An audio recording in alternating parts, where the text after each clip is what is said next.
നമസ്കാരം ഹരിയേട്ടാ. എല്ലാവർക്കും നമസ്കാരം. നമ്മുടെ സഹസ്രനാമ പഠനം, അതില് എത്രാമത്തെ ആയത്? 79 കഴിഞ്ഞു.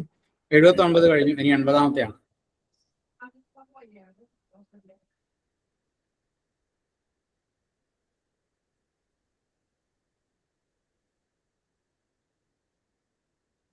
റെക്കോർഡിംഗ് തുടങ്ങിയതാ? റെക്കോർഡിംഗ് തുടങ്ങിയിട്ടില്ല. തുടങ്ങിയില്ലേ? ഓ.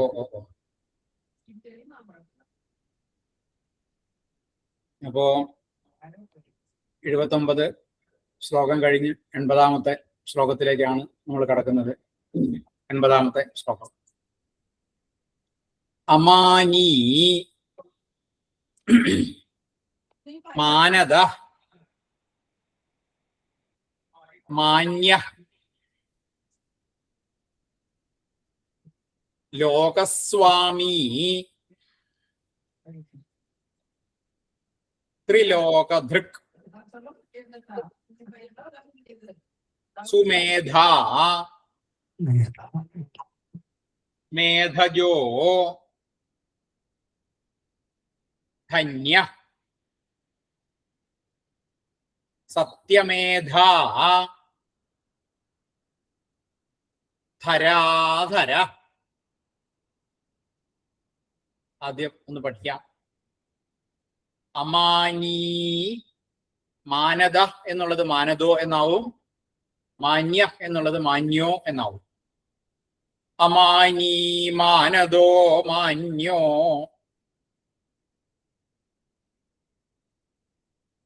അമാനീ മാനദോ മാന്യോ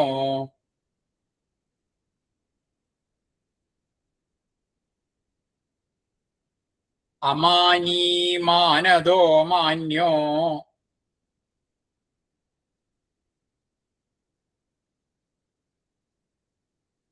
ലോകസ്വാമി.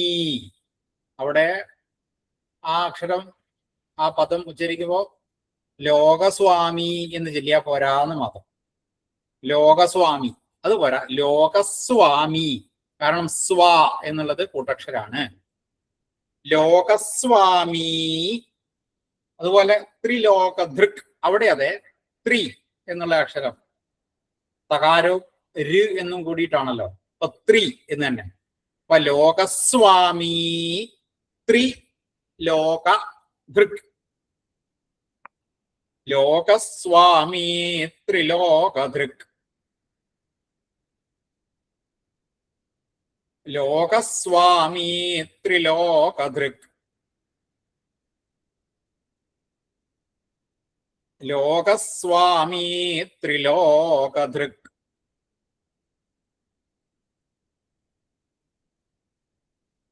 സുമേധാ, മേധജ എന്നുള്ളത് മേധജോ എന്നായി. സുമേധാ മേധജോ ധന്യ. സുമേധാ മേധജോ ധന്യ. സുമേധാ മേധജോ ധന്യ.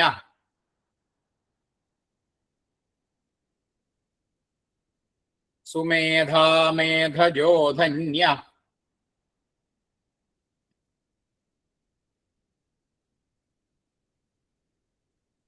സുമേധാ മേധജോ ധന്യ.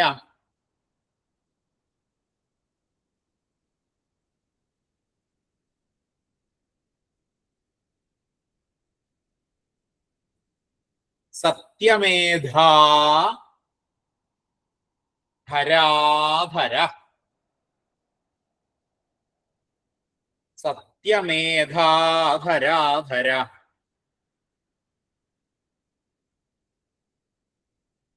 സത്യമേധാ ധരാധര. സത്യമേധാ ധരാധര.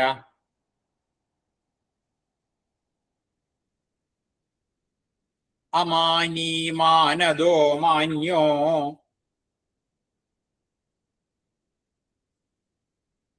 ലോകസ്വാമി ത്രിലോകധൃക് സുമേധാമേധജോ ധന്യോ ധന്യ എന്ന് ചെല്ലാം.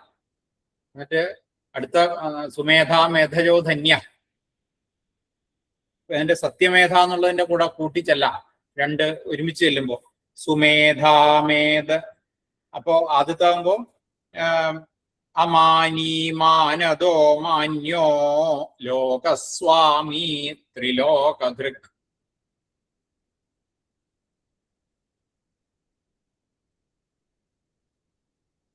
സുമേധാമേധജോ ധന്യ സത്യമേധാ ധരാധര.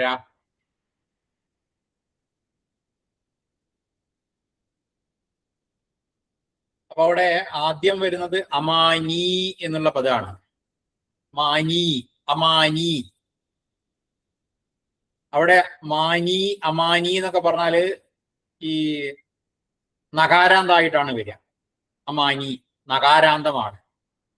ഇപ്പൊ രാജ, രാജാനോ, രാജാന്, കരി, കരിണോ, കരിണ എന്നൊക്കെ വരുന്ന പോലെ നകാരാന്താണ്. അപ്പൊ അവിടെ അമാനി, അത് ചതുർത്ഥി വരുന്നത് അമാനിനെ എന്നാണ്. അമാനിനെ. അപ്പോ നാമം വരിക അമാനിനെ നമ എന്നാണ്. ഈ അമാനി എന്ന് പറഞ്ഞാല് മാനം ആയിട്ട് ബന്ധപ്പെട്ട്, മാനം എന്ന് പറഞ്ഞാൽ എന്താണ് എന്നുള്ളത് വേറെ വിഷയം. എല്ലാ ആൾക്കാർക്കും ആത്മാക്കള് ഉണ്ടല്ലോ, ആത്മാവ് അല്ലാതെ ആത്മാവായിട്ടുള്ളത് ഒക്കെ ഉണ്ടല്ലോ. അപ്പോ ആത്മാവ് ഉണ്ട് എന്നുള്ള ബോധ്യമില്ലാത്ത വിഷയം, ആത്മാക്കളില്ലാത്ത അങ്ങനെ ഉള്ള അവസ്ഥയുള്ള ഭൂതങ്ങൾ ഉണ്ടാവും. ഭൂതങ്ങൾ എന്ന് പറഞ്ഞാല് ഉണ്ടായത് എന്നർത്ഥം. ഉണ്ടായതിൽ ആത്മാവില്ലാത്ത ചിലതിന് ആത്മാവിനെ കൊടുക്കുന്നയാളാണ്. ഒരു മാനത്തെ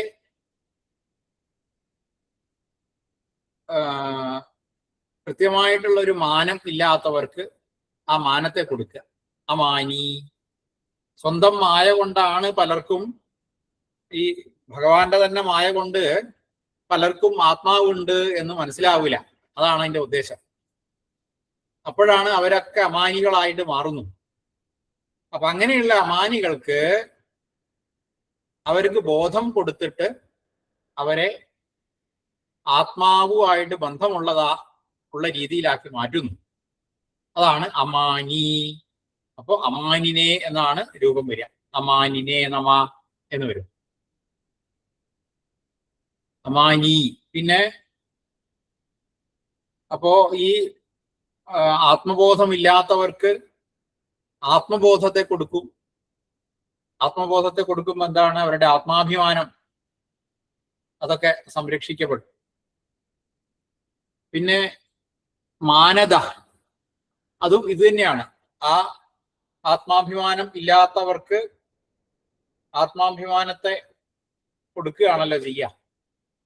അതുകൊണ്ട് തന്നെ മാനം ദദാതി, മാനത്തെ കൊടുക്കുന്നു എന്നുള്ളത് കൊണ്ട് മാനദ എന്നുള്ള പേര്. അമാനി മാനദോ. പിന്നെ മാന്യ. മാന്യൻ എന്ന് പറഞ്ഞാൽ എന്താണ്? മാനിക്കപ്പെടുന്നവനാണ് മാന്യ. എല്ലാവരാലും മാനിക്കപ്പെടുന്നയാള്. കാരണം ഭഗവാൻ എന്ന് പറഞ്ഞാൽ എല്ലാ ഈശ്വരന്മാരുടെയും എല്ലാ ഗുണങ്ങളും അടങ്ങിയ ആളാണ്. അതുകൊണ്ട് തന്നെ എല്ലാവരാലും മാനിക്കപ്പെടുന്ന ആളായതുകൊണ്ട് മാന്യ. അപ്പൊ മാനദ എന്നുള്ളത് അകാരാന്തമാണ്. അപ്പൊ മാനദായ എന്ന് രൂപം കിട്ടും. മാനദായ നമ.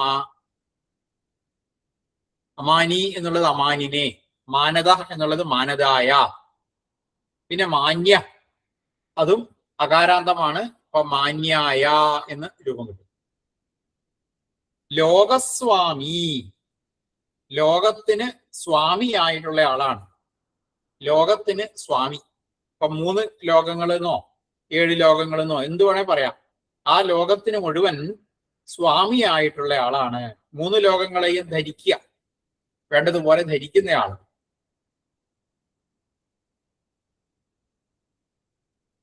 എല്ലാ ലോകത്തിനും സ്വാമിയായിട്ട് ഈശ്വരനായിട്ടുള്ളത് കൊണ്ട് ലോകസ്വാമി.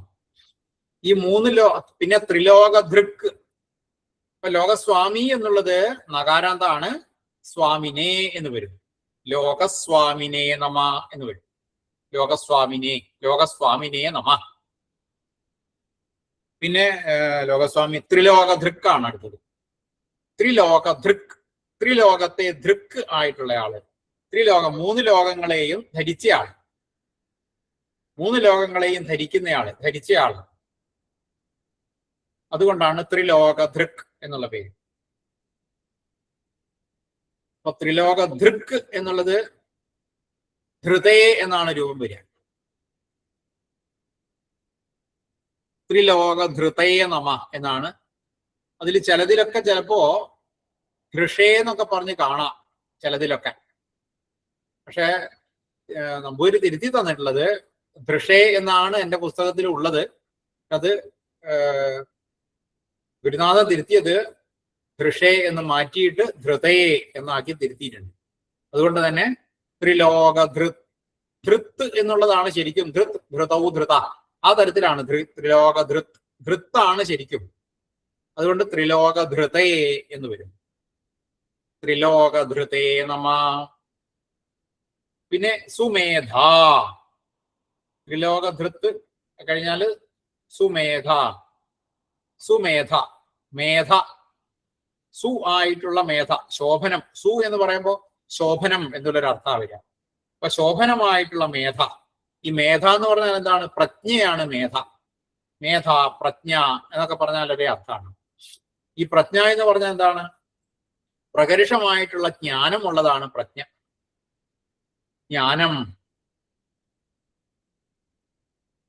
ജ്ഞാനം എന്ന് പറഞ്ഞാൽ തന്നെ അറിവാണ്. അത് പ്രകർഷമായി കഴിഞ്ഞാൽ, അത് വിശേഷമായിട്ടുള്ളതായാൽ അത് പ്രജ്ഞയായി. അപ്പൊ അത് തന്നെയാണ് മേധ. അപ്പൊ അങ്ങനെ ശോഭനമായിട്ടുള്ള മേധ അല്ലെങ്കിൽ പ്രജ്ഞ ഉള്ളത് കൊണ്ട് സുമേധ എന്നാണ്. മേധ എന്നാണ് ഏകവചനം വരിക. അപ്പൊ മേധസൗ മേധസ സകാരാന്തായിട്ടാണ് രൂപം വരിക. അപ്പൊ സുമേധസേ എന്ന് വരും. സുമേധസേ നമ. സുമേധ, മേധജ. അടുത്തത് മേധജ.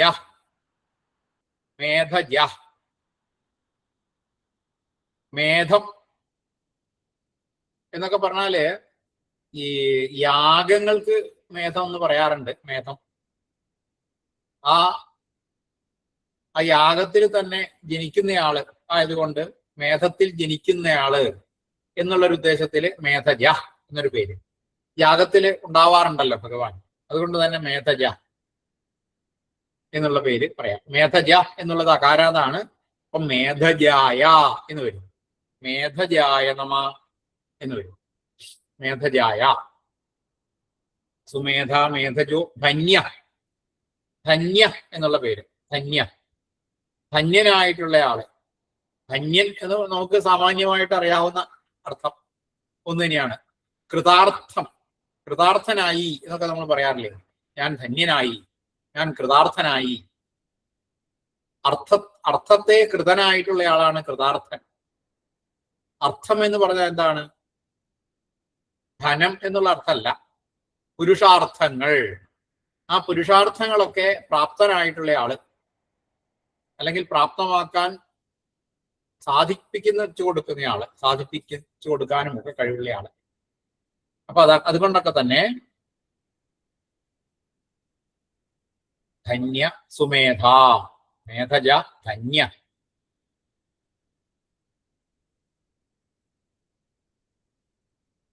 സുമേധ, മേധജോ, ധന്യ. മേധജോ, ധന്യ. മേധത്തെ കൊടുക്കുന്ന, മേധത്തിൽ ജനിച്ച ആളാണ് മേധജൻ.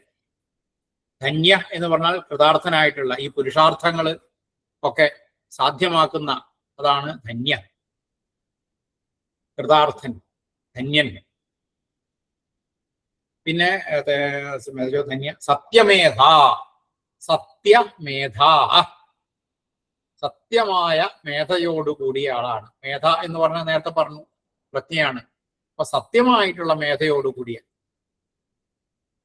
പ്രജ്ഞ എന്ന് പറഞ്ഞാൽ സാമാന്യം സത്യം തന്നെയാണ്, നല്ലത് തന്നെയാണ്, പ്രകൃഷമായിട്ടുള്ള ജ്ഞാനം തന്നെയാണ്.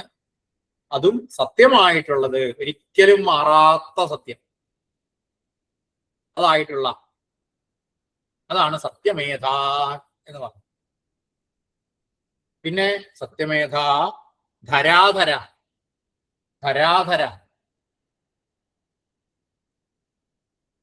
ഈ ധരയെ ധരിക്കുന്നയാളാണ്. ധര എന്ന് പറഞ്ഞാല് ഭൂമിയെ ധരിക്കുന്നയാള്, ഭൂമിയെ താങ്ങുന്നയാള്. രണ്ടർത്ഥമുണ്ട്. ഈ ഭൂമിയുടെ ഭർത്താവായിട്ട് മഹാവിഷ്ണുവിനെ പറയാറുണ്ട്. അപ്പൊ ആ ഒരർത്ഥത്തിലും ധരാധരനാണ്. അതുപോലെ ഭൂമിയെ താങ്ങി നിർത്തുന്നത് അനന്തനാണ്. അനന്തനാഗത്തിന്റെ പുറത്ത് ഉള്ള ഒരു ഭൂമി, ആ ഭൂമിയെ താങ്ങുന്നുണ്ട്, അനന്തനാണ്. ആ അനന്തനായിട്ടുള്ളതും ഭഗവാൻ തന്നെയാണ്. അങ്ങനെ ഒരു രണ്ടർത്ഥത്തിലും പിന്നെ ഈ ഒരു പേര് പറയാം, ധരാധര എന്നുള്ള പേര് പറയാം. അപ്പോ സത്യമേധ എന്നുള്ള സത്യമേധസേ എന്നാണ് വരിക. സത്യമേധസേ സത്യമേധ എന്നാണെങ്കിൽ സത്യമേധസേ എന്ന് വരും. ഇതിപ്പോ അതല്ല. മേധ എന്ന് പറയുമ്പോൾ ആകാരാന്തായിട്ടുള്ള രൂപമാണ്. ആകാരാന്തം സ്ത്രീലിംഗായിട്ടുള്ള രൂപമാണ്. അപ്പൊ സത്യമേധ, മേധായൈ എന്നാണ് വരിക. അതും ഈ പറഞ്ഞ പോലെ തന്നെ ഗുരുനാഥൻ തിരുത്തിയിട്ടുണ്ട്. ആദ്യം മേധസേ എന്നാണ് പുസ്തകത്തിലുള്ളത്, അത് മേധായൈ എന്ന് തിരുത്തിയിട്ടുണ്ട്. സത്യമേധായൈ നമ എന്നാണ്. അപ്പൊ ധന്യ എന്നുള്ളത് ധന്യായ നമ, സത്യമേധ എന്നുള്ളത് സത്യമേധായൈ നമ. ധരാധര, ധരയെ ധരിക്കുന്ന, അത് അകാരാന്താണ്. ധരാധരായ നമ, ധരാധരായ എന്ന് വരും. അപ്പൊ ഇത്രയാണ് അതിലുള്ളത്.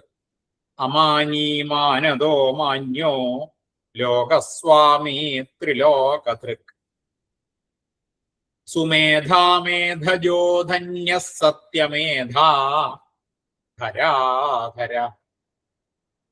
അപ്പൊ ഇത്രയാണ് 80-ാമത്തെ ശ്ലോകം. 80-ാമത്തെ ശ്ലോകം എന്ന് പറഞ്ഞാൽ ഇത്രയാണ്. ഇനിയിപ്പോ നമുക്ക് നോക്കേണ്ടത് 81-ാമത്തെ ശ്ലോകമാണ്. 81. അപ്പോ 81 തേജോ വൃഷ ദ്യുതിധര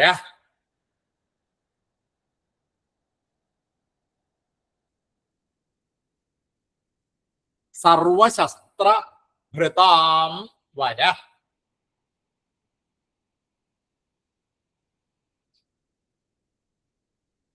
തേജോവൃഷോ ദ്യുതിധര സർവശസ്ത്രഭൃതാം വര. പ്രഗ്രഹ നിഗ്രഹ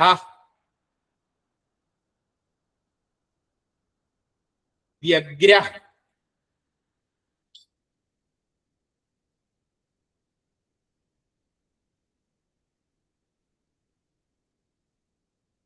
നൈകശൃംഗ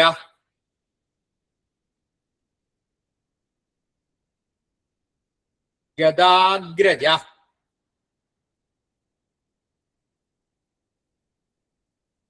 തേജോവൃഷ എന്നുള്ളത് തേജോ വൃഷോ എന്നാവും. പിന്നെയുള്ളത് ദ്യുതിധര. അക്ഷരം ഒന്ന് ശ്രദ്ധിച്ചാൽ നല്ലത്. ദ്യു ആണ് ദ്യു. ദ്യുതി ധര, ദ്യുതിധര, ദ്യുതിധര. തേജോ വൃഷോ ദ്യുതിധര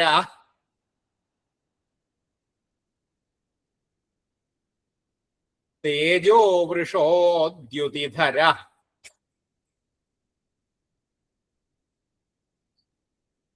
തേജോ വൃഷോ ദ്യുതിധര.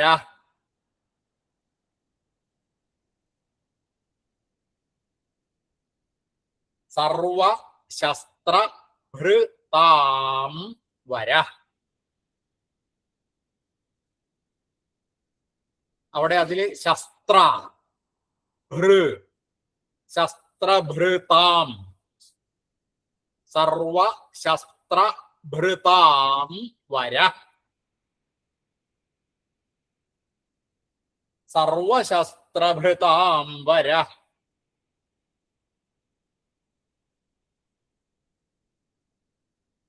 സർവശസ്ത്രഭൃതാം വര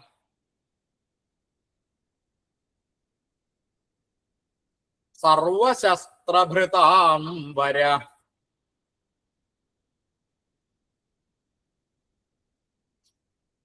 പിന്നെ പ്രഗ്രഹ അത് പ്രഗ്രഹോ എന്നാവും. നിഗ്രഹ എന്നുള്ളത് നിഗ്രഹോ എന്നാവും. വ്യഗ്ര എന്നുള്ളത് വ്യഗ്രോ എന്നാവും. പ്രഗ്രഹോ നിഗ്രഹോ വ്യഗ്രോ. പ്രഗ്രഹോ നിഗ്രഹോ വ്യഗ്രോ.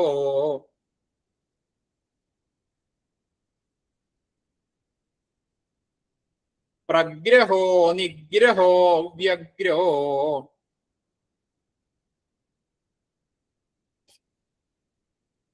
പ്രഗ്രഹോ നിഗ്രഹോ വ്യഗ്രോ.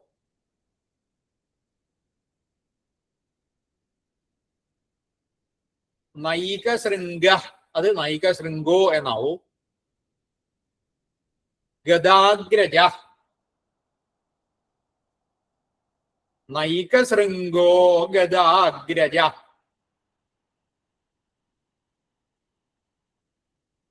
നൈകശൃംഗോ ഗദാഗ്രജ.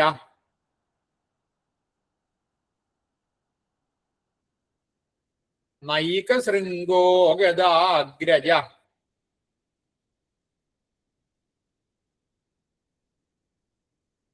തേജോ വൃഷോദ്യുതിധര സർവശസ്ത്ര അവിടെ ദ്യുതിധര സർവാന്ന് കൂട്ടി ചെല്ലാം. തേജോ വൃഷോദ്യുതിധര സർവശസ്ത്രഭൃതാം വര.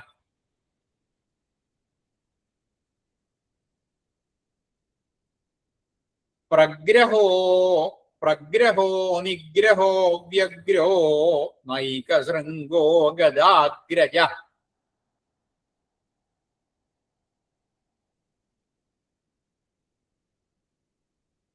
അപ്പൊ അവിടെ ആദ്യത്തത് തേജോ വൃഷ എന്നുള്ള പദമാണ്. തേജോ വൃഷ. തേജോ വൃഷ എന്നുള്ളത് അകാരാന്താണ്. അപ്പൊ തേജോ വൃഷായ എന്ന് രൂപം വരും. തേജോ വൃഷായ നമഃ. തേജോ വൃഷായ നമഃ. അപ്പോ തേജസ് തേജോ വൃഷ. തേജോ വൃഷ തേജസ്സുക്കള്. തേജസ് ആ തേജസ്സിനെ അങ്ങനെ വർഷിക്കുന്നത് ആളാണ്. തേജസ്സിനെ ഇങ്ങനെ വർഷിക്കുക. അതുകൊണ്ട് തന്നെയാണ് തേജോ വൃഷ എന്നുള്ള പേര്. അപ്പോ തേജസ്സിനെ വർഷിച്ചുകൊണ്ടിരിക്കുന്ന ആൾ ആരാണ്? സൂര്യൻ.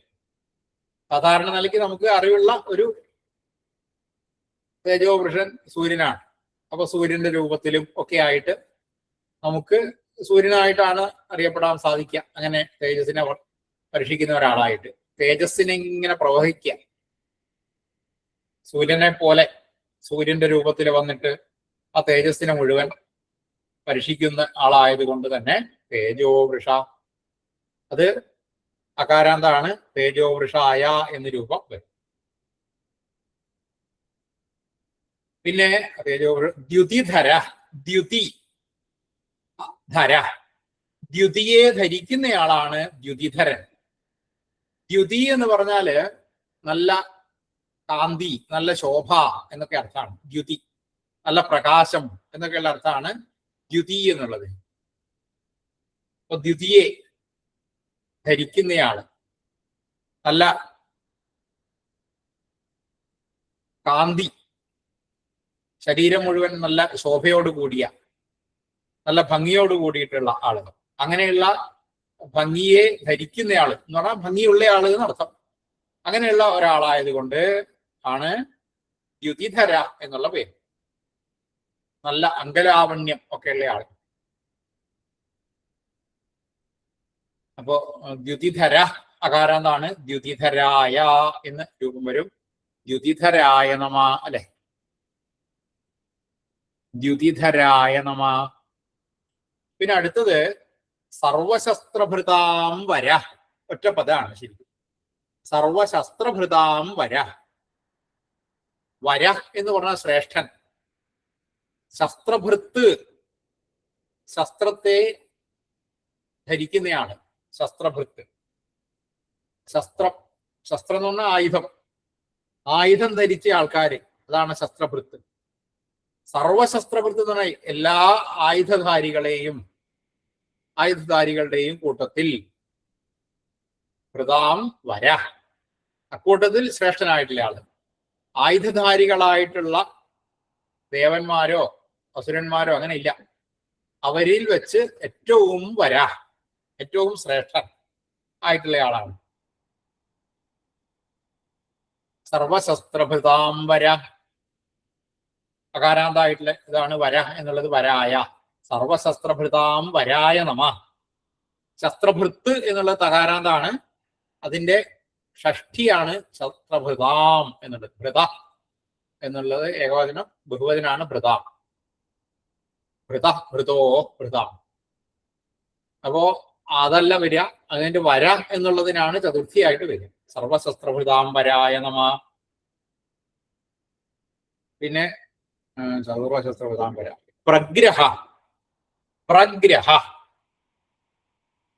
പ്രകരുഷേണ ഗ്രഹം, ഗ്രഹണ ആയുള്ള പ്രകരുഷമായിട്ട് ഗ്രഹിക്കുന്നത് കൊണ്ട്. വേണ്ടതുപോലെ ഗ്രഹിക്കുക എന്ന് പറഞ്ഞാൽ എന്താ? സ്വീകരിക്കുക. ഞാൻ അതിനെ വേണ്ടതുപോലെ ഗ്രഹിച്ചു, അതിനെപ്പറ്റി നല്ല ഗ്രാഹ്യം ഇല്ലാന്ന് തോന്നുന്നല്ലോ എന്നൊക്കെ നമ്മൾ കേട്ടിട്ടുണ്ടാവും. ഗ്രാഹ്യം, ഗ്രഹിതം എന്നൊക്കെ നമ്മൾ ചിലര് പറയും. മനസ്സിലാക്കുക, വേണ്ടത്ര അറിവ് എന്നോ അങ്ങനെയൊക്കെ പറയാം. ഗ്രഹിക്കുക എന്ന് പറഞ്ഞാൽ സ്വീകരിക്കുക എന്നുള്ള അർത്ഥമാണ്. ഗ്രഹണം, സ്വീകരിക്കുക, പിടിക്കുക, സ്വീകരിക്കുക എന്നൊക്കെയുള്ള അർത്ഥമാണ് ഗ്രഹണം. അപ്പോൾ എന്താണ് വേണ്ടതുപോലെ സ്വീകരിക്കുന്നത്? ഈ ഭക്തന്മാര് കൊണ്ടുവരുന്നതായിട്ടുള്ള പല പല സാധനങ്ങളും, അതായത് എന്തൊക്കെയാണോ ഈശ്വരന് നമ്മൾ കൊടുക്കാറ്, അങ്ങനെയുള്ള സാധനങ്ങളൊക്കെ നടത്താം. പത്രം പുഷ്പം ഫലം തോയം ഭക്തിയ, അല്ലെങ്കിൽ യോമേ ഭക്തിയ പ്രയച്ഛതി എന്നൊക്കെ പറഞ്ഞില്ലേ. അപ്പൊ അങ്ങനെ ഉള്ളതായ എന്തായാലും ശരി, ഭഗവാന് കൊടുക്കുമ്പോൾ നമുക്കും സന്തോഷാവണം, അത് കിട്ടിയാൽ ഭഗവാനും സന്തോഷാവണം. ഇപ്പൊ ഭഗവാന് ഇതൊക്കെ നമ്മൾ സന്തോഷത്തോടു കൂടി, യോമേ ഭക്തിയാ, ഭക്തിയോടുകൂടി കൊടുത്താൽ ഒക്കെ സന്തോഷമാണ്. അതൊക്കെ ഞാൻ സ്വീകരിക്കും എന്നാണ് പറഞ്ഞത്. അങ്ങനെയൊക്കെയുള്ള ഭക്തന്മാര് കൊടുക്കുന്ന എല്ലാത്തിനെയും പ്രഗ്രഹേണ, പ്രകരുഷേണ ഗ്രഹിക്കുന്നു. അതുകൊണ്ട് പ്രഗ്രഹ എന്നുള്ള പദം അകാരാന്താണ്. പ്രഗ്രഹായ എന്ന് രൂപം. പ്രഗ്രഹായ നമ. പ്രഗ്രഹോ, നിഗ്രഹോ. അടുത്തത് നിഗ്രഹ. നിഗ്രഹ എന്നുള്ള വാക്കിന് സാധാരണ നമുക്ക് അറിയുന്ന ഒരു അർത്ഥമുണ്ട്, ബദ്ധം എന്നൊക്കെയുള്ള അർത്ഥത്തിൽ. നിഗ്രഹിക്കുക, നിശേഷമായിട്ട് ഗ്രഹിക്കുകയാണ് നിഗ്രഹിക്കുക എന്ന് പറഞ്ഞാൽ. അപ്പൊ അത് എല്ലാ ആൾക്കാരെയും അവസാനം എന്താ ചെയ്യുക? എല്ലാവരെയും സ്വന്തം അടുത്തേക്ക്, സ്വന്തം വശത്തിലേക്ക് കൊണ്ടുവരും. അവസാനം തന്നോട് കൂട്ടിച്ചേർക്കും. അപ്പൊ അങ്ങനെ നിശേഷമായിട്ടും ഗ്രഹിക്കും. അതാണ് നിഗ്രഹം. നിഗ്രഹിക്കുക എന്ന് പറഞ്ഞ വാക്കിന് കൊല്ലുക എന്നുള്ളൊരു അർത്ഥം നമ്മൾ എടുക്കും. പക്ഷെ നിശേഷമായിട്ടും ഗ്രഹിക്കുകയാണ് നിഗ്രഹം. ബാക്കിയില്ല, അത്രയും എടുക്കും. മോക്ഷം കൊടുക്കുകയാണ് ശരിക്കും പറയാൻ വെച്ചാൽ നിഗ്രഹ. വിശേഷമായിട്ടും ഗ്രഹിക്കുക, അതാണ് നിഗ്രഹം. അപ്പൊ നിഗ്രഹ അകാരാന്താണ്. നിഗ്രഹായ എന്ന് വരും. നിഗ്രഹായ നമ. പ്രഗ്രഹോ, നിഗ്രഹോ, വ്യഗ്രഹ. അടുത്തത് വ്യഗ്രഹ എന്നുള്ള പദമാണ്. വ്യഗ്രൻ ആയിട്ടുള്ള ആള്. വ്യഗ്രൻ, വിഗതമായ അഗ്രം, അതാണ് വ്യഗ്രഹ. അഗ്രം എന്ന് പറഞ്ഞാൽ മുൻഭാഗമെന്നോ അല്ലെ അവസാനമെന്നോ. അഗ്രഭാഗം, അങ്ങേയറ്റം, അന്തം, വിഗതമായ ആഗ്രഹത്തോടു കൂടിയ ആള്, അന്തം ഇല്ലാത്ത ആള് എന്ന് അർത്ഥം. വിഗതമായ അന്തം എന്ന് പറഞ്ഞാല് അന്തം ഇല്ലാത്ത ആള്, ഒരന്തം ഇല്ലാത്ത ആള് എന്നുള്ള അർത്ഥമല്ല. അന്തം എന്ന് പറഞ്ഞാൽ അവസാനം. അപ്പോ ഒരവസാനം ഇല്ല, ഭഗവാന് ഒരവസാനം ഇല്ല. അതുകൊണ്ട് തന്നെ വ്യഗ്ര എന്നുള്ള പേര്. വ്യഗ്ര അകാരാന്താണ്, വ്യഗ്രായ എന്ന രൂപം. വ്യഗ്രായ നമ. വ്യഗ്രഹോ വിഗ്രഹോ വ്യഗ്ര.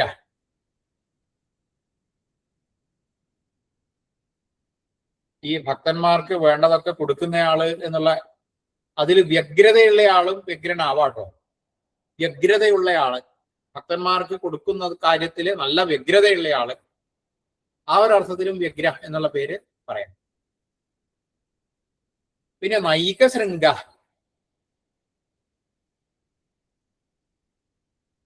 ഏക ശൃംഗ.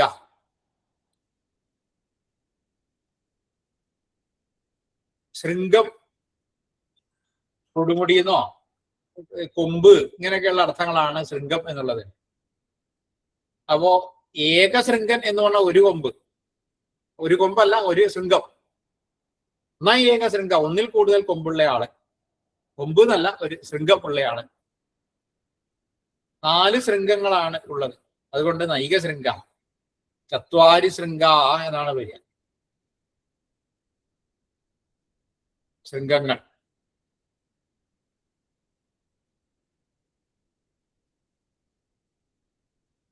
നൈക ശൃംഗ. അപ്പോ അകാരാന്താണ് നൈക ശൃംഗ. നൈക ശൃംഗായ എന്ന് വരും. നൈക ശൃംഗായ നമ, നൈക ശൃംഗായ നമ എന്ന് വരും. നൈക ശൃംഗോ അടുത്തേതാ? നൈക ശൃംഗോ ഗദാഗ്രജ അല്ലെ? ഗദാഗ്രജ, ഗദാഗ്രജ, ഗദ അഗ്രജ. അഗ്രജൻ എന്ന് പറഞ്ഞാൽ ആദ്യം ഉണ്ടായ ആണ്. ഗദ അഗ്രജൻ, ആദ്യം ജനിക്കുക.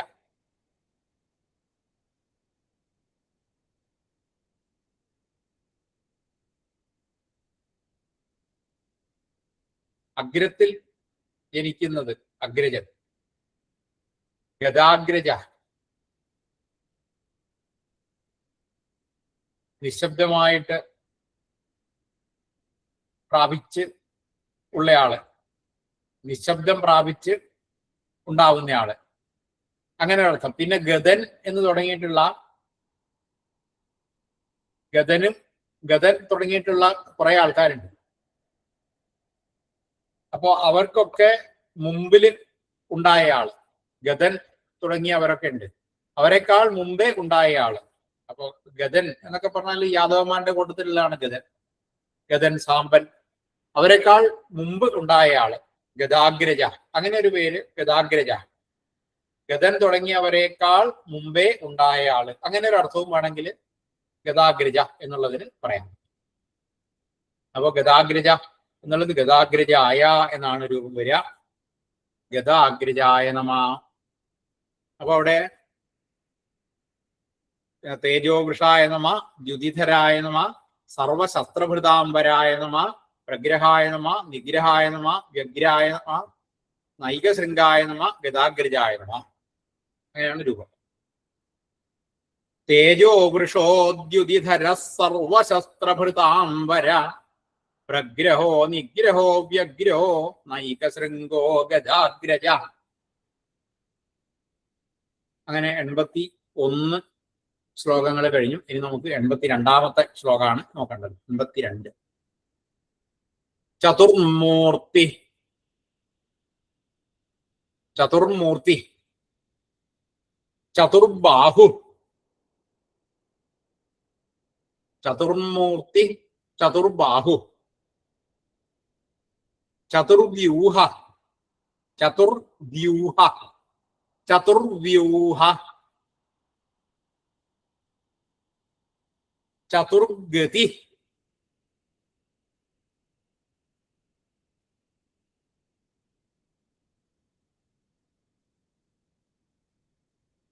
ചതുരാത്മാ,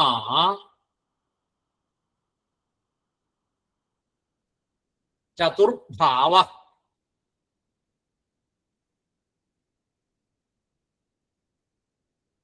ചതുർവേദവിത്ത്.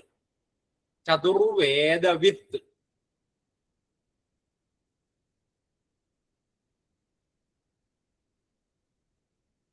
ഏകപാദ്. ഏകപാദ്. അപ്പൊ അവിടെ ചതുർമൂർത്തി. ചതുർമൂർത്തി. അവിടെ വിസർഗം ശകാരായിട്ടാണ് മാറുക അടുത്ത പദമായിട്ട് ചേരുമ്പോൾ. അടുത്ത പദം ചതുർബാഹു ആണല്ലോ. അപ്പൊ ചതുർമൂർത്തിശ്ച എന്ന് വരും. ചതുർമൂർത്തിശ്ചതുർബാഹു.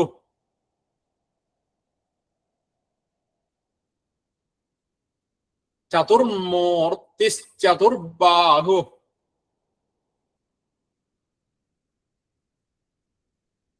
ചതുർമൂർത്തിശ്ചതുർബാഹു.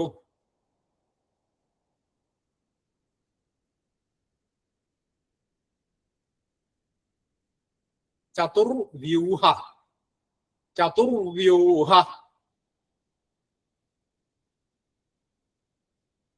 ചതുർഗതി.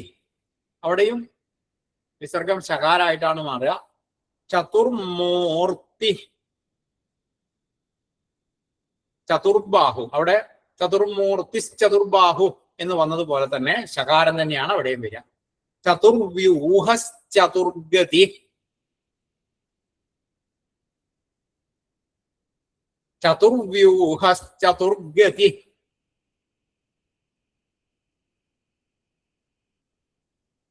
ചതുർവ്യൂഹ ചതുർഗതി.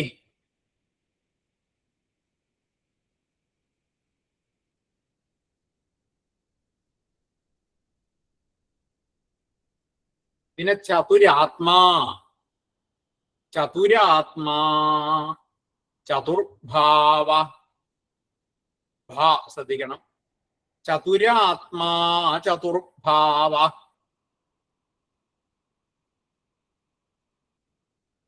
ചതുരാത്മാ ചതുർഭാവ.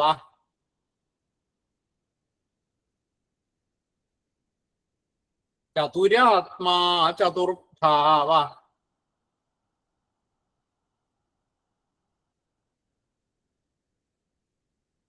ചതുർവേദവിത്ത്. ചതുർവേദവിത്ത്. അതിന്റെ കൂടെ ഏകപാദ് എന്ന് ചേരുമ്പോ ചതുർവേദവിത്ത് എന്നുള്ളത് വിത് എന്നാവും. പിന്നെ വിദേക എന്നാവും. ചതുർവേദവിദേകപാദ്. ചതുർവേദവിദേകപാദ്. ചതുർവേദവിദേകപാദ്. അത് ചിലര് ഏകപാദ് എന്നുള്ളത് ഏകപാൽ എന്നൊക്കെ ചെല്ലാറുണ്ട് മലയാളികൾ. ചതുർവേദവിദേകപാൽ അങ്ങനെയൊക്കെ ചെല്ലാറുണ്ടെന്നാണ്. അപ്പൊ അവിടെ ഓരോന്നായിട്ട് നോക്കുമ്പോ ചതുർമൂർത്തി. ചതുർമൂർത്തി 4 മൂർത്തി. 4 മൂർത്തി ആയിട്ടുള്ള ആള്. ചതുർമൂർത്തി 4 മൂർത്തി. അത് 4 തരം മൂർത്തികളോട് കൂടിയ ആളാണ് ചതുർമൂർത്തിയായിട്ടുള്ളവൻ. ആ മൂർത്തികൾ ഏത് എന്ന് പറയുന്നുണ്ട് കേട്ടോ. വിരാട്, സൂത്രാത്മാ, വ്യാകൃതൻ, തുരീയൻ. ഇങ്ങനെ 4 മൂർത്തികൾ ഉള്ളത് കൊണ്ട് ഈ ഒരു പേര് എന്ന് പറയുന്നു. പിന്നെ അതുപോലെ 4 നിറങ്ങള്. അങ്ങനെയുള്ള 4 നിറങ്ങളോട് കൂടിയിട്ടുള്ള ആള് എന്നുള്ളത് പറയാറുണ്ട്. വെളുപ്പ് നിറം, ചുവപ്പ് നിറം, മഞ്ഞ നിറം, കറുപ്പ് നിറം. ഇങ്ങനെ 4 മൂർത്തികൾ ഉള്ളത് കൊണ്ട് എന്നും പറയാറുണ്ട്. ചതുർമൂർത്തി. ചതുർബാഹു 4 കൈകള്. 4 കൈകൾ ഉള്ളത് കൊണ്ട് ചതുർബാഹു എന്നുള്ള പേര്. അതിന് വേറെ ഒന്നുമില്ല, 4 കൈകളുണ്ട് എന്നുള്ളത് കൊണ്ട് ചതുർബാഹു. ചതുർവേദ വിദേകപാദ്. ചതുർമൂർത്തി ചതുർബാഹു. ചതുർമൂർത്തി മൂർത്തി എന്നുള്ളത് ഇകാരാന്തായിട്ട് വരും. അപ്പൊ മൂർത്തയേ എന്നാണ് വരിക. അപ്പൊ ചതുർമൂർത്തയേ നമ എന്ന് വരും. ചതുർമൂർത്തയേ നമ. അപ്പൊ ഇതാണ് ചതുർമൂർത്തി. 4 മൂർത്തികൾ ഉള്ളത്. ചതുർമൂർത്തി. ചതുർബാഹു, 4 കൈകളുള്ളയാള്. ബാഹു എന്നുള്ളത് ഉകാരാന്താണ്. അപ്പൊ ബാഹവേ എന്നാണ് വരിക. അപ്പൊ ചതുർബാഹവേ നമ. ചതുർമൂർത്തയേ നമ, ചതുർബാഹവേ നമ. പിന്നെ ചതുർവ്യൂഹ, 4 വ്യൂഹങ്ങളോട് കൂടിയ ആള്. 4 വ്യൂഹങ്ങള്.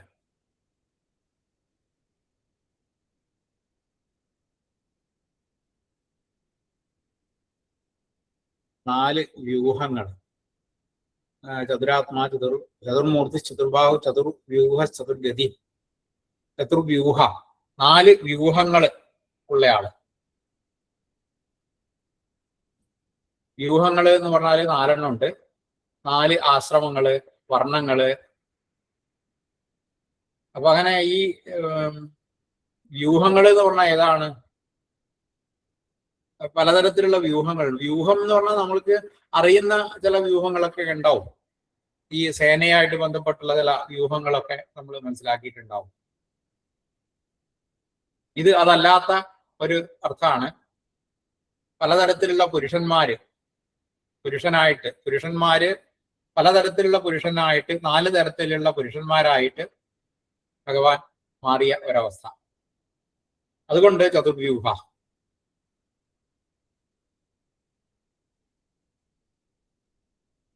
പിന്നെ വ്യൂഹ എന്നുള്ളത് അകാരാന്താണ്. അപ്പൊ ചതുർവ്യൂഹ എന്നുള്ളത് ചതുർവ്യൂഹായ എന്നാണ് വരിക. ചതുർവ്യൂഹായ നമ. പിന്നെ ചതുർവ്യൂഹ, ചതുർഗതി. 4 ഗതി. ഗതിയോട് കൂടിയ ആള്. ഗതി എന്ന് പറഞ്ഞാല് ഒരു പോവുന്ന സ്ഥാനമായിട്ട് വരുന്നതാണ്. അപ്പൊ 4 ആശ്രമങ്ങള്, 4 വർണ്ണങ്ങള്, ഇതൊക്കെ അവസാനത്ത് എവിടെയാണ്?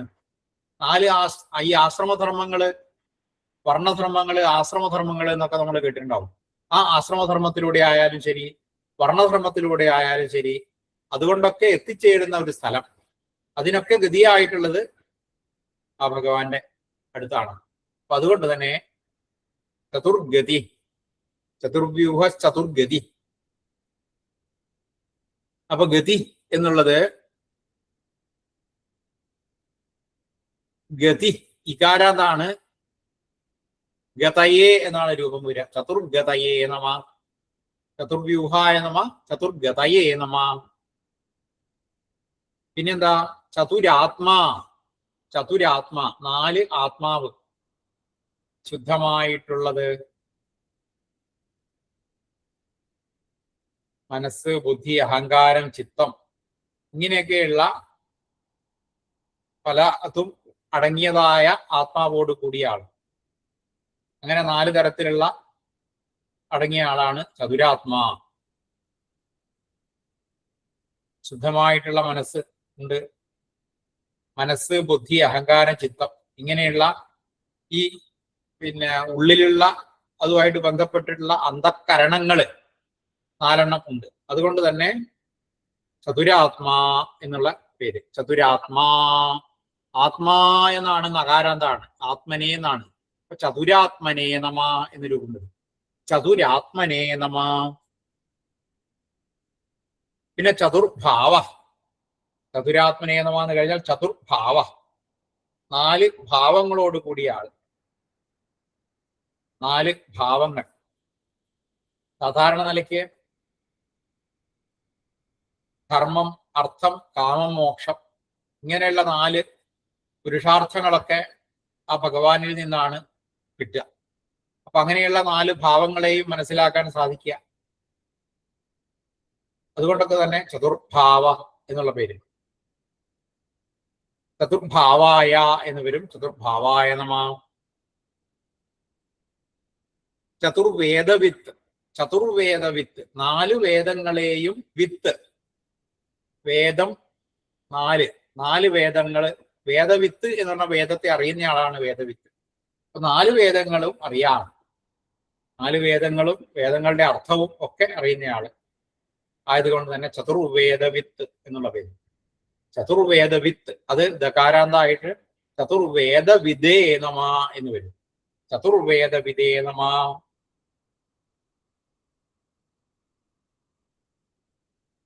ചതുർവേദവിത്ത് ഏകപാദ് ആണ് എടുത്തത്. ഏകപാദ്, ഏകപാദ്, ഒരു പാദം ഉള്ളയാള്. ഏകപാദ്, ഒരു കാല് ഉള്ളയാൾ. ഏകപാദ്, ഏകപാദ്. പാദ് പാദോസ്യ വിശ്വാഭൂതാനി. പാദ ഭൂതാനി പാദോസ്യ വിശ്വ. അദ്ദേഹത്തിന്റെ പാദമാണ് ഭൂതങ്ങൾ മുഴുവനായി മാറിയത് എന്ന് പറഞ്ഞല്ലോ. അപ്പോ ഒരു പാദം, ആ ഒറ്റ പാദമാണ് ഭൂതങ്ങൾ മുഴുവൻ ഒരു പാദമായിട്ടുള്ളയാള്. അപ്പൊ അങ്ങനെ ഏകപാദ് എന്നുള്ള രൂപമാണ്. ഏകപാദ്, ഏകപാദ് ദകാരാന്താണ്. ഏകപാദേ, ഏക പദേ, പാത്ത് പദേ, പാത്ത് പദേ, ഏകപദേ നമ എന്ന് രൂപപ്പെടും. ഏകപദേ നമ. ഇവിടെ ചതുർമൂർത്തയേ നമ, ചതുർബാഹവേ നമ, ചതുർവ്യൂഹായ നമ, ചതുർഗതയേ നമ, ചതുരാത്മനേ നമ, ചതുർഭാവായ നമ, ചതുർവേദവിദേ നമ, ഏകപദേ നമ. അത്രയാണ് രൂപം. ചതുർമൂർത്തിശ്ചതുർബാഹുശ്ചതുർവ്യൂഹശ്ചതുർഗതി ചതുരാത്മാ ചതുർഭാവശ്ചതുർവേദവിദേകപാത്. 82 ശ്ലോകങ്ങൾ കഴിഞ്ഞ് ഇനി നമുക്ക് 83ാമത്തെ ശ്ലോകമാണ്. 83. സമാവർത്ത അനിവൃത്താത്മാ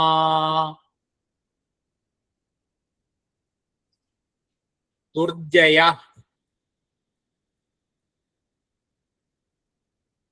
ദുരതിക്രമ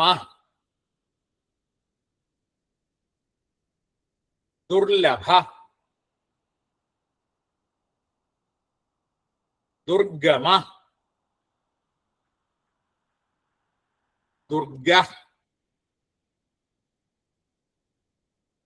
ദുരാവാസ ദുരാരിഹ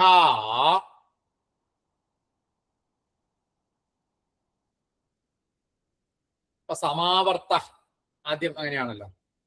ആ സമാവർത്ത വിസർഗം ഓകാരായിട്ട് മാറും. സമാവർത്തോ എന്നാവും. അടുത്തത് അനിവൃത്താത്മാ എന്നാണ്. അനിവൃത്താത്മാ. ഇപ്പൊ രണ്ടും കൂടി സമാവർത്ത സമാവർത്തോ ആയി. സമാവർത്തോ എന്നും അനിവൃത്താത്മാ എന്നും കൂടുന്ന സമയത്ത് അനിവൃത്താത്മാ എന്നുള്ള അകാരം ലോപിച്ചു വരും. അവിടെ ഒരു പ്രശ്ലേഷം വരും. സമാവർത്തോനിവൃത്താത്മാ. അങ്ങനെ ചെല്ലുമ്പോ നീ എന്ന് വരാം. അനി എന്ന് ചെല്ലാം. സമാവർത്തോനിവൃത്താത്മാ.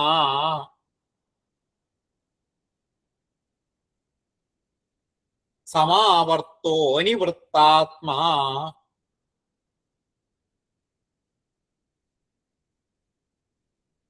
സമാവർത്തോനിവൃത്താത്മാ.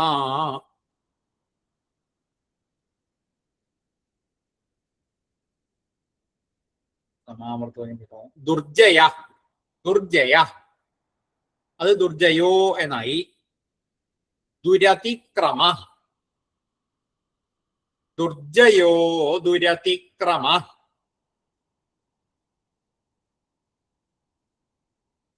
ദുർജയോ ദുരതിക്രമ.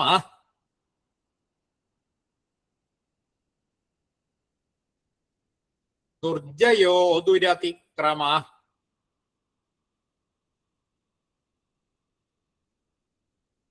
പിന്നെ ദുർലഭ എന്നുള്ളത് ദുർലഭോ എന്നായി. ദുർഗമ എന്നുള്ളത് ദുർഗമോ എന്നായി. ദുർഗ എന്നുള്ളത് ദുർഗോ എന്നായി. ദുർലഭോ ദുർഗമോ ദുർഗോ.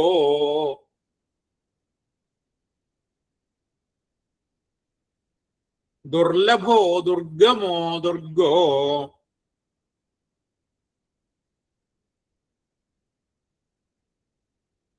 ദുർലഭോ ദുർഗമോ ദുർഗോ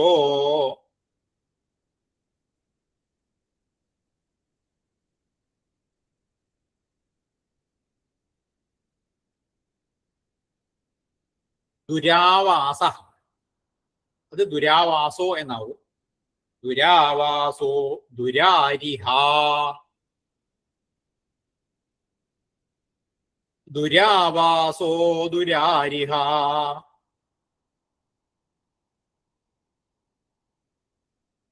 ദുരാവാസോ ദുരാരിഹ.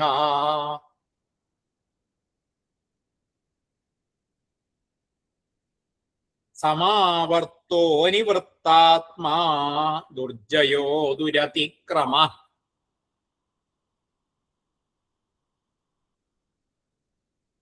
ദുർലഭോ ദുർഗമോ ദുർഗോ ദുരാവാസോ ദുരാരിഹ.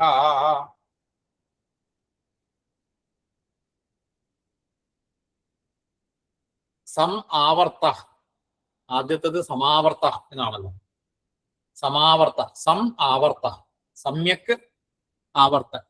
ആവർത്തനം, ആവർത്തം ഉള്ളത്. ഈ സംസാര ചക്രം എന്നൊക്കെ പറയുന്ന ആ കാലചക്രം എന്നൊക്കെ പറയുന്ന ആ ചക്രം ഉണ്ട്. അത് വേണ്ട പോലെ സമ്യക്ക് വേണ്ടതുപോലെ ആവർത്തം, ആവർത്തകൻ, അതിനെ ആവർത്തനം ചെയ്യുന്ന ആളായതുകൊണ്ട് സമാവർത്ത എന്നുള്ള പേര്. സമാവർത്ത. പിന്നെ അനിവൃത്താത്മാ എന്നാണല്ലോ. അനിവൃത്താത്മാ എല്ലാ സ്ഥലത്തും സ്ഥിതി ചെയ്യുന്ന ആളാണ്. അതുകൊണ്ട് തന്നെ ആത്മാവ് വിഷയങ്ങളിൽ നിന്ന് ഒരിക്കലും വിട്ടുപോകില്ല, നിവർത്തിക്കില്ല. വിഷയങ്ങളുണ്ടല്ലോ, വിഷയങ്ങളുമായിട്ട് ബന്ധപ്പെട്ട് എപ്പോഴും ഉണ്ടാവണം. അതുകൊണ്ട് തന്നെ അതിൽ നിന്ന് വിട്ടുപോവാത്തത് കൊണ്ട് തന്നെ ഈ ഒരു പേര് അനിവൃത്താത്മാ. നിവൃത്തി ഇല്ലാത്ത അവസ്ഥ, അതിൽ നിന്ന് വിട്ടു നിൽക്കില്ല, വിഷയങ്ങളിൽ നിന്നൊന്നും ഒരിക്കലും വിട്ടു നിൽക്കില്ല. അപ്പൊ അങ്ങനെയുള്ള ആത്മാവ് ഭഗവാൻ തന്നെയാണ്. അതുകൊണ്ട് തന്നെ അനിവൃത്താത്മാ. സമാവർത്തോ അനിവൃത്താത്മാ. സമാവർത്ത എന്നുള്ളത് അകാരാന്താണ്. സമാവർത്തായ, സമാവർത്തായ നമ. അനിവൃത്താത്മാ എന്നുള്ളത് നകാരാന്താണ്. അനിവൃത്താത്മനേ നമ എന്ന് വരും. അനിവൃത്താത്മനേ നമ. ദുർജയ, ദുർജയോ എന്നാണ് ആയത്. ദുർജയായ നമ എന്ന് വരും. ദുർജയായ നമ. അപ്പൊ അവിടെ അനിവൃത്താത്മ പറഞ്ഞു ദുർജയ. ദുർജയം എന്ന് പറഞ്ഞാല് ജയിക്കാൻ കുറച്ച് ബുദ്ധിമുട്ടാണ്, ജയിക്കാൻ സാധ്യമല്ല. എന്ന് പറഞ്ഞാൽ ഭഗവാന് ജയിക്കുക എന്നുള്ളത് സാധ്യമല്ല. അപ്പൊ അതുകൊണ്ട് തന്നെ ജയിക്കാൻ വളരെ കഷ്ടപ്പെടണം, എന്നാലും ജയിക്കില്ല. എത്ര കഷ്ടപ്പെട്ടിട്ടും കാര്യമില്ല, ജയിക്കില്ല. ഭഗവാനെ ജയിക്കാൻ സാധ്യമല്ല. അതാണ് ദുർജയ. ജയിക്കാൻ വളരെ കഷ്ടപ്പാടുള്ള എന്നുള്ളൊരർത്ഥമാണ് ദുർജയ. കഷ്ടപ്പാടുണ്ട് എന്ന് പറഞ്ഞാൽ ജയിക്കില്ല എന്നുള്ള അർത്ഥം തന്നെയാണ്. അപ്പൊ ദുർജയ. പിന്നെ ഏതാ? ദുർജയോ ദുരതിക്രമ. ദുരതിക്രമ, അതിക്രമം, ദുര് ആയിട്ടുള്ള അതിക്രമത്തോടു കൂടിയാണ്. അതിക്രമം എന്ന് പറഞ്ഞാല് അതിക്രമിക്കുക, അതിന്റെ അപ്പുറത്തേക്ക് പോവുക. അപ്പൊ അത് അതിക്രമിക്കാൻ പറ്റില്ല. ആ ഭഗവാന്റെ ഇംഗിതങ്ങള്, ഭഗവാന്റെ ആജ്ഞകള്, ഭഗവാൻ നിശ്ചയിച്ച കാര്യങ്ങള്, അതിനെയൊക്കെ അപ്പുറത്തേക്ക് കടക്കാൻ ആർക്കും സാധ്യമല്ല. അതുകൊണ്ട് തന്നെ ദുരതിക്രമ, അതിക്രമം, അതിനെ അതിക്രമിച്ചു പോവാൻ ആർക്കും സാധ്യമല്ല. അതുകൊണ്ട് തന്നെ ദുരതിക്രമ. ദുരതിക്രമായ എന്നാണ് രൂപം വരിക. ദുരതിക്രമായ നമ. ദുർജയായ നമ, ദുരതിക്രമായ നമ. പിന്നെ അടുത്തത് ദുർലഭ. ദുർലഭ. ദുർലഭം എന്ന് പറഞ്ഞ വാക്ക് നമുക്കറിയാം, അതേ അർത്ഥം തന്നെയാണ്. ദുർലഭം എന്ന് പറഞ്ഞാൽ കിട്ടാനില്ലാത്തത്, കിട്ടാൻ ബുദ്ധിമുട്ടുള്ളത്. അത് തന്നെയാണ് ഭഗവാനും. ലഭിക്കാൻ ദുർ ആയിട്ടുള്ളത്. ലഭിക്കുക എളുപ്പമല്ല. ഭഗവാനെ കിട്ടുക എന്ന് പറഞ്ഞാൽ അത്ര എളുപ്പമുള്ള കാര്യമൊന്നുമല്ല, വളരെ ബുദ്ധിമുട്ട് തന്നെയാണ്. അപ്പോ ധാരാളം ശക്തി കൊണ്ട് സാധ്യമല്ല, ഭക്തി കൊണ്ടേ സാധിക്കുള്ളൂ. അപ്പൊ ശക്തി കൊണ്ടല്ല, ഭക്തി കൊണ്ടാണ് ഭഗവാനെ നേടാൻ സാധിക്കുക. അപ്പൊ അതുകൊണ്ട് തന്നെ ദുർലഭമായിട്ടുള്ള ഭക്തി, ആ ഭക്തി കൊണ്ട് മാത്രം ഭഗവാനെ കിട്ടും. ഭക്തി കിട്ടുക എളുപ്പമല്ല. അപ്പൊ അങ്ങനെ ദുർലഭമായിട്ടുള്ള ആ ഭക്തി കൊണ്ട് മാത്രമാണ് ഭഗവാനെ സ്വന്തമാക്കാൻ സാധിക്കും. അപ്പൊ അതുകൊണ്ട് തന്നെ ദുർലഭ. പിന്നെ ദുർഗമ, അതും ഏതാണ്ട് ഈ അർത്ഥം തന്നെയാണ്. ഭഗവാന്റെ അടുത്തേക്ക് എത്തിപ്പെടുക, അതാണ് ഗമിക്കുക. അത് ദുർഗം ആയിട്ടുള്ളതാണ്. ദുർഗമ വളരെ ദുഃഖത്തോടു കൂടി മാത്രമേ ഗമിക്കാൻ സാധ്യമാവുള്ളൂ. ദുഃഖം എന്ന് പറഞ്ഞാൽ എന്താ? കുറച്ച് ബുദ്ധിമുട്ട് എന്ന അർത്ഥമാണ്.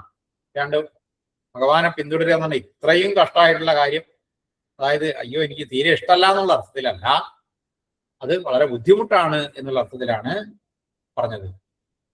ദുഃഖേന ഗമനം കർത്തും ശക്യതേ. ദുഃഖേന എന്ന് പറഞ്ഞാൽ അതാണ് വളരെ കഷ്ടപ്പാടോടുകൂടി എന്നർത്ഥം. ദുഃഖേന, ദുഃഖത്തോടുകൂടി മാത്രം എത്തിപ്പെടാൻ സാധിക്കുന്ന, അതാണ് ദുർഗമ. ദുർലഭോ ദുർഗമോ ദുർഗം എന്നുള്ളതിന് ഈ കോട്ട എന്നൊക്കെയുള്ള അർത്ഥമുണ്ട്, ദുർഗം. അപ്പോ അത് ഈ കോട്ടയുടെ ഉദ്ദേശം എന്താണെന്ന് പറഞ്ഞാല്, കോട്ടയിൽ പല ദുർഗങ്ങളും തീർക്കും. കോട്ടകളിലൊക്കെ ദുർഗങ്ങളൊക്കെ ഉണ്ടാക്കും. അതായത് ശത്രുക്കള് ഇവിടേക്ക് എത്തിപ്പെടാതിരിക്കാനാണ് ദുർഗങ്ങൾ ഉണ്ടാക്കുന്നത്. പലതരത്തിലുള്ള ഈ വെള്ളമുള്ളത്, ആഴം, അങ്ങനെയൊക്കെയുള്ള പല ദുർഗങ്ങളും ഉണ്ടാക്കി വെക്കും. ശത്രുക്കൾക്ക് ഒരു തരത്തിലും ഇങ്ങോട്ട് എത്തിപ്പെടരുത് എന്ന് വിചാരിച്ചിട്ടാണ്. അപ്പൊ അതേപോലെ തന്നെയാണ് ഭഗവാനും. പല പല വിഘ്നങ്ങളും ഉണ്ടാവും. ആ വിഘ്നങ്ങളൊക്കെ കടന്ന് വളരെ കഷ്ടപ്പെട്ട് മാത്രം എത്തിപ്പെടാൻ സാധിക്കുന്നയാളാണ്. അതുകൊണ്ട് തന്നെ ദുർഗ. അകാരാന്ത ദുർഗ എന്നല്ല, അത് സ്ത്രീലിംഗമായിട്ടുള്ള രൂപം. അതിന്റെ പുല്ലിംഗമായിട്ടുള്ള രൂപമാണ് ദുർഗ എന്നുള്ളത്. വളരെ വിഷമത്തോടുകൂടി മാത്രം, അല്ലെങ്കിൽ വളരെ കഷ്ടപ്പാടോടുകൂടി മാത്രം നമുക്ക് പ്രാപിക്കാൻ പറ്റുന്ന ഒരാള്, അതാണ് ദുർഗ. ദുർലഭോ ദുർഗമോ ദുർഗോ. പിന്നെ ദുരാവാസ.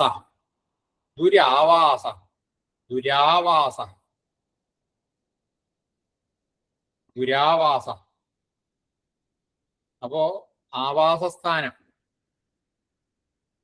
യോഗികള് ആവാസം. അപ്പോ ആവാസസ്ഥാനം എന്ന് പറഞ്ഞാൽ താമസിക്കാനുള്ള സ്ഥാനം. അപ്പൊ ഈ യോഗികള് അതുപോലെ ഭക്തന്മാര് അവരൊക്കെ അവരുടെ ഉള്ളിലേക്ക് ഭഗവാനെ എത്തിക്കാൻ വേണ്ടിയിട്ടാണ് ശ്രമിക്കുക. അപ്പൊ അത് എത്തിപ്പെടുക എന്ന് പറഞ്ഞാൽ എളുപ്പമല്ല. ആ യോഗികളുടെയൊക്കെ സമാധിയിലൊക്കെ അത് വേഗത്തിലൊന്നും യോഗികൾക്കും സാധ്യമല്ല. അവർക്ക് പോലും ബുദ്ധിമുട്ടാണെന്നാണ് പറയാറ്. അപ്പൊ അതുകൊണ്ട് തന്നെ വളരെ കഷ്ടപ്പാടോടുകൂടി മാത്രമാണ് അവിടെയും എത്തിപ്പെടുക, ആവാസസ്ഥാനമാവുക ഭഗവാൻ. അവരുടെയൊക്കെ ഹൃദയത്തില്, യോഗികളുടെയൊക്കെ ഹൃദയത്തില് ഉറച്ചു നിൽക്കും. അതും ഈ പറഞ്ഞ പോലെ കുറച്ച് കഷ്ടപ്പാടോടുകൂടി മാത്രമാണ്. അതുകൊണ്ട് തന്നെ ആവാസസ്ഥാനം, വാസസ്ഥാനം, അത് ആയതുകൊണ്ട് ദുരാവാസ. ദുരാരികളെ ഹനിക്കുന്നത് കൊണ്ട് ദുരാരികൾ എന്ന് പറഞ്ഞാല് ഈ അസുരന്മാരെയാണ് ഉദ്ദേശിക്കുന്നത്. അസുരന്മാരെയൊക്കെ കൊല്ലുന്നയാള്. ദുരാരികളായിട്ടുള്ള ദാനവന്മാര്, അസുരന്മാര്, അവരെയൊക്കെ കൊല്ലുന്നത് കൊണ്ട് ദുരാരിഹ എന്നുള്ള പേര്. സമാവർത്തോ അനിവൃത്താത്മാ ദുർജയോ ദുരതിക്രമ ദുർലഭോ ദുർഗമോ ദുർഗോ ദുരാവാസോ ദുരാരിഹ. അപ്പൊ നമ്മള് 83 ശ്ലോകങ്ങളാണ് കഴിഞ്ഞിട്ടുള്ളത്. ഇനി നമുക്ക് ഒരു ശ്ലോകം കൂടി പറയാൻ തോന്നുന്നു. 84-ാമത്തെ ശ്ലോകം. അതും കൂടി നമുക്ക് ഇത് പറയാമെന്നാണ് തോന്നുന്നത്. തീരും എന്ന് തോന്നുന്നു. ശുഭാംഗ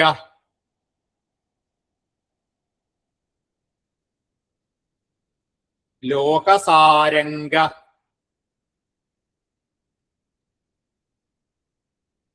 സുതന്തു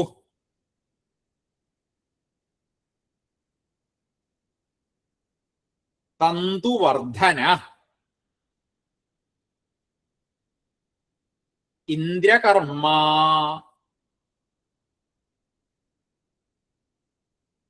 മഹാകർമ്മ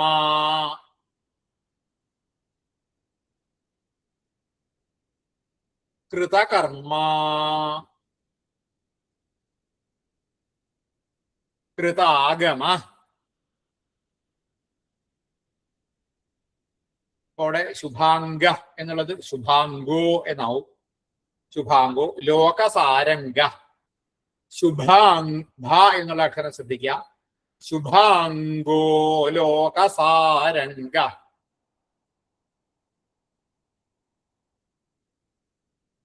ശുഭാംഗോ ലോകസാരംഗ.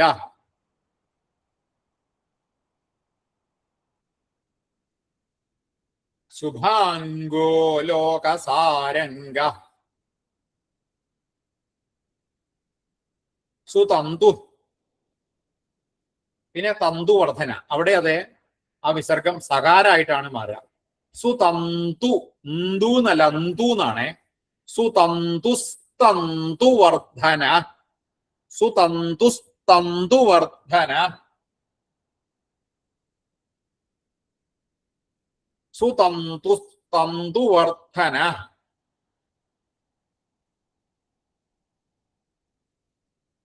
സുതന്തുസ്തന്തുവർദ്ധന.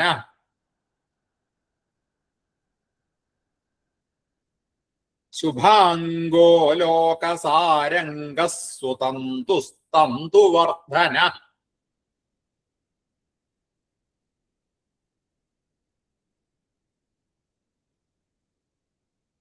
ഇന്ദ്രകർമ്മ മഹാകർമ്മ.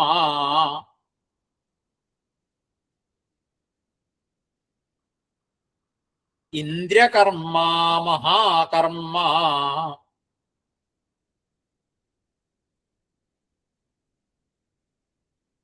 ഇന്ദ്രകർമ്മ മഹാകർമ്മ.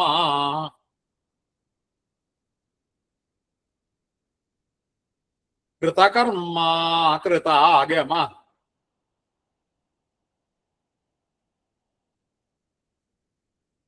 കൃതകർമ്മ കൃതാഗമ.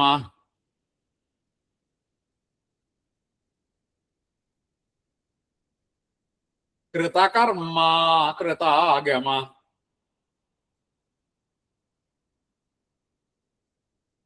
ഇന്ദ്രകർമ്മ മഹാകർമ്മ. കൃതകർമ്മ കൃതാഗമ. ഇന്ദ്രകർമ്മ മഹാകർമ്മ. കൃതകർമ്മ കൃതാഗമ.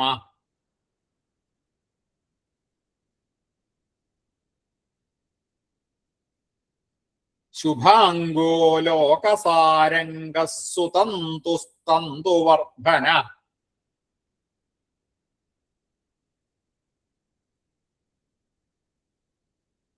ഇന്ദ്രകർമ്മ മഹാകർമ്മ. കൃതകർമ്മ കൃതാഗമ.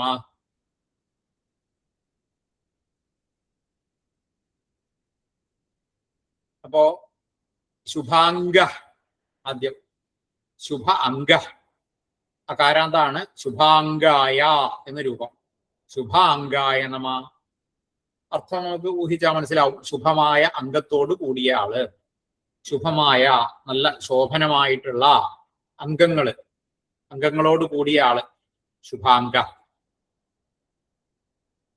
അങ്ങനെ ശുഭമായിട്ടുള്ള അംഗത്തോട് കൂടിയ ആളായിട്ടാണ് നമ്മൾ ആ ഭഗവാനെ ധ്യാനിക്കേണ്ടത്. അപ്പൊ ശുഭാംഗ, ലോകസാരംഗ, ലോകം, ലോകങ്ങൾ, ആ ലോകങ്ങളുടെ മുഴുവൻ സാരം ഗ, സാരത്തെ ഗ, ഗ്രഹിക്കുന്നയാൾ, ആ സാരത്തെ സാരത്തിലേക്ക് ഗമിക്കുന്നയാൾ, ലോകങ്ങളുടെ സാരം, ആ സാരത്തെ അതിലേക്ക് ഗ്രഹിക്കുന്നയാൾ. ഇപ്പൊ സാധാരണ ഈ ഒരു ഉദാഹരണം പറയുമ്പോ വണ്ട് തേൻ കുടിക്കുന്നത് പോലെ എന്നാണ്. വണ്ട് തേൻ കുടിക്കുന്നത് പോലെ ആ സാരാംശത്തെ, ലോകത്തിന്റെ ലോകങ്ങളുടെ സാരാംശത്തെ ആ ഭഗവാൻ അനുഭവിക്കുന്നു എന്നാണ്. അതേപോലെയാണ് ചെയ്യുന്നത്. അപ്പൊ ലോകസാരംഗ, ശുഭാംഗോ ലോകസാരംഗ. അപ്പൊ ലോകസാരംഗ അകാരാന്താണ് ലോകസാരംഗായ നമ എന്ന രൂപം. അപ്പൊ ശുഭാംഗായ നമ, ലോകസാരംഗായ നമ. അടുത്തത് സുതന്തു. സുതന്തു, സു ആയിട്ടുള്ള തന്തു. സു എന്ന് പറയുമ്പോൾ സുഷ്ഠു, നല്ലത്, ശോഭനമായത് എന്നൊക്കെയുള്ള അർത്ഥമാണ് സു എന്നുള്ളതിന്. സു ആയിട്ടുള്ള തന്തു,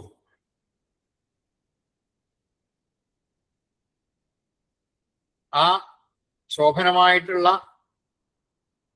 പ്രപഞ്ചം, തന്തു എന്നൊക്കെ പറഞ്ഞ പ്രപഞ്ചം, ആ പ്രപഞ്ചത്തോട് കൂടിയ ആള്, അത് ഭഗവാന്റെ ആണ്.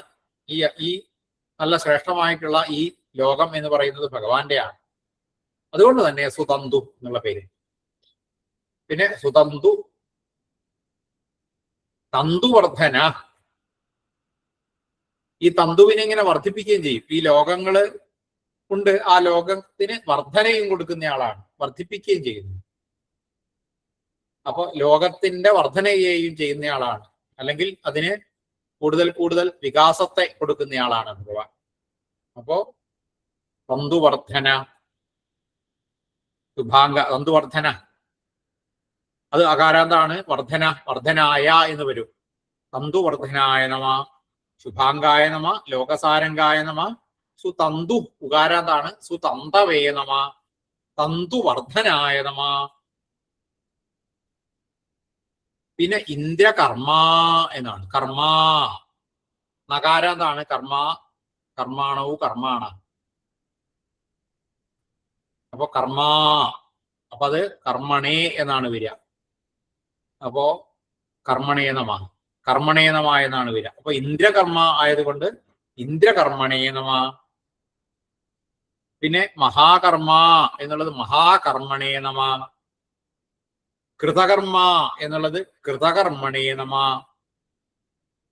അങ്ങനെയാണ് ആ രൂപങ്ങൾ വരിക.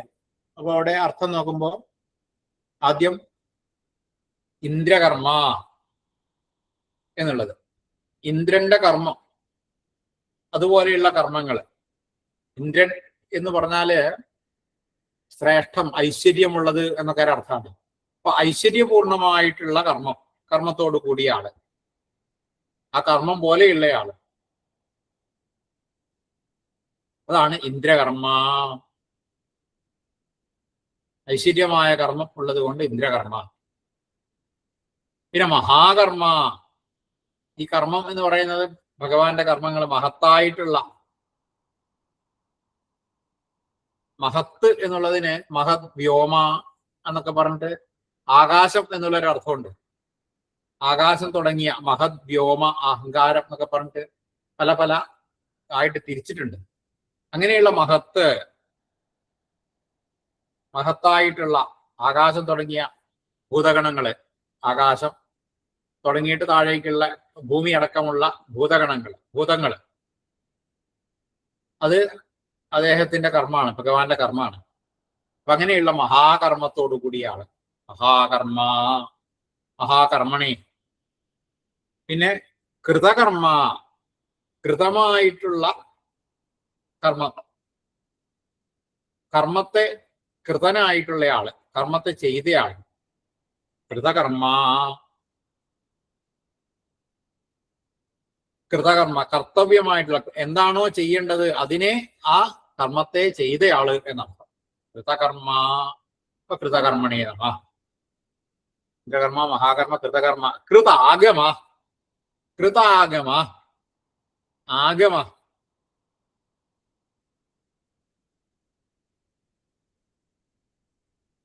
ആഗമം, ആഗമം, നിഗമം എന്നൊക്കെ പറഞ്ഞിട്ടുണ്ട്, പലതുമുണ്ട്. വേദവുമായിട്ട് ബന്ധപ്പെട്ടുള്ളതാണ് ആഗമങ്ങളൊക്കെ. അതും അദ്ദേഹം ചെയ്തതാണ്, ഭഗവാൻ തന്നെയാണ് അതിൻ്റെയാണ്. അപ്പൊ കൃതാഗമ, ആഗമത്തെ ചെയ്തയാളും ഭഗവാൻ തന്നെയാണ്. ആഗമം വേദം, വേദം തുടങ്ങിയ വിഷയങ്ങളൊക്കെ ഉണ്ടാക്കിയതും ഭഗവാൻ തന്നെ. അതുകൊണ്ട് തന്നെ കൃതാഗമ എന്നുള്ള പേര്. കൃതാഗമ അകാരാന്താണ്, കൃതാഗമായ എന്ന് വരും. കൃതാഗമായ നമ. ശുഭാംഗായ നമ, ലോകസാരംഗായ നമ, സുതന്തവേ നമ, തന്തുവർദ്ധനായ നമ, ഇന്ദ്രകർമ്മണേ നമ, മഹാകർമ്മണേ നമ, കൃതകർമ്മണേ നമ, കൃതാഗമായ നമ. ശുഭാംഗോ ലോകസാരംഗസ്തുതന്തുസ്തന്തുവർദ്ധന, ഇന്ദ്രകർമ്മ മഹാകർമ്മ, കൃതകർമ്മ കൃതാഗമ. അപ്പൊ ഇത്രയും ശ്ലോകങ്ങൾ ഇന്ന് നമുക്ക് മതിയാക്കാം. അപ്പൊ ഏതായാലും ഇന്ന് ചൊല്ലിയ പഠിച്ച 5 ശ്ലോകങ്ങൾ നമുക്കൊന്ന് ചൊല്ലി നോക്കാം. അമാനീ മാനദോ മാന്യോ ലോകസ്വാമി ത്രിലോകധൃക്, സുമേധാമേധജോ ധന്യ സത്യമേധാ ഹരാഹര, തേജോ വൃഷോദ്യുതിധര സർവശസ്ത്രഭൃതാംബര, പ്രഗ്രഹോ നിഗ്രഹോ വ്യഗ്രോ നൈകശൃംഗോ ഗജാഗ്രജ, ചതുർമൂർത്തിശ്ചതുർബാഹുശ്ചതുർവ്യൂഹശ്ചതുർഗതി, ചതുരാത്മാ ചതുർഭാവശ്ചതുർവേദവിദേകപാത്, സമാവർത്തോ നിവൃത്താത്മാ ദുർജയോ ദുരതിക്രമ, ദുർലഭോ ദുർഗമോ ദുർഗോ ദുരാവാസോ ദുരാരിഹ, ശുഭാംഗോ ലോകസാരംഗസ്തുതന്തുസ്തന്തുവർദ്ധന, ഇന്ദ്രകർമ്മ മഹാകർമ്മ, കൃതകർമ്മ കൃതാഗമ. അപ്പൊ ഇന്ന് നമുക്ക് തൽക്കാലം ഇത്രയും ചൊല്ലിയിട്ട് അവസാനിപ്പിക്കാം. ഇനി കുറച്ചു പേർക്ക് ചൊല്ലാം. സംശയങ്ങൾ